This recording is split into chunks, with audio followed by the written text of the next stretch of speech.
High above Rainbow Valley lived a tiny cloud named Puff. Today was his very first chance to make beautiful rain. Puff tried with all his might, but instead of raindrops, funny little bubbles floated into the bright blue sky. Puff found a thirsty garden. He wanted to help the flowers, but only tiny bubbles appeared once again.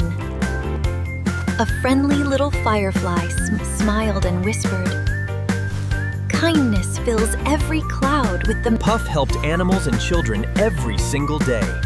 With each kind deed, his heart glowed brighter and brighter. Then a powerful storm arrived. Puff took a deep breath and bravely flew forward to help everyone.